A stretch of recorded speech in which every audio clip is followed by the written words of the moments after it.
டேய் கூட்டின்னு போற இடத்துல எல்லாருமே சூப்பரா ஆடுவாங்க. ஒழுங்கா ஆடுவியா? ஹே அதெல்லாம் சூப்பரா ஆடுவேன்டா. அதெல்லாம் பிரேவிஸ் மாரி ஆடுறது சொல்லி நிறைய பேர் சொல்றானுங்க. 2 கப் அடிச்சு கொடுத்துருக்கேன். டேய் மச்சான், இன்னும் 30 பாலுக்கு 20 அடிக்கணும்டா. பாலுக்கு ஒரு ரன் அடிச்சா கூட கண்டிப்பா ஜெயிக்கலாம். இந்த லாஸ்ட் விக்கெட் ஆரிஃப் பையன் வேற எங்க போனான்னு தெரியல. ஆரிஃபே டேய் மச்சான், லாஸ்ட் விக்கெட்ரா. 30 பாலுக்கு 20 அடிக்கணும். ஈஸி வின்னு. போய் மேட்ச் முடிச்சிட்டு வா. டேய் மச்சான், ஃப்ரெண்டு வேற ஊர்ல இருந்து வந்துருக்கான்.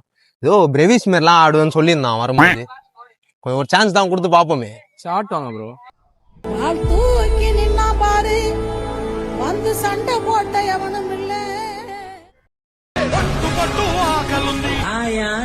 டேய் உன் பேச்சு கேட்டு நான் பிச்சுல இறக்கி விட்டேன். என்னடா அங்க போய் பேட் பண்ணிக்கிறேன். ஒழுங்கா அடிக்க சொல்றா.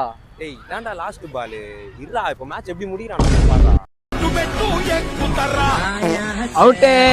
என்னடா ஆடுறான் ஃப்ரெண்டு. டேய் மச்சான் மச்சான் மச்சான் இருடா, ஒரு மேட்ச் தான்டா தோத்தோம். இன்னொரு மேட்ச் இருக்குடா. டேய் ஜெயிக்க வேண்டிய மேட்ச்டா. அவங்க கையில போய் குத்து வந்தீங்க. வயிறு எரியுதுடா.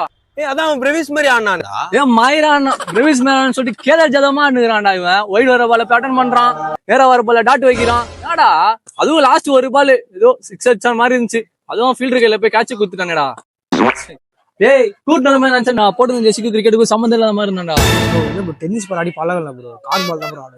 ஏய் டென்னிஸ் பால்ல நீ ஒண்ணு கிரியல, கார் பால்ல வர நீ கிழிச்சிருவியா? இதுல 2 டிராஃபி வேற அடிச்சு கொடுத்தான்னு சொன்னேன். டேய் உர்ரா, அடுத்த மேட்ச் பாத்துக்கலாம்டா. டேய் ஆனது பெட் மேட்ச்டா. 5000 ரூபாய் நக்கின்னு போச்சா?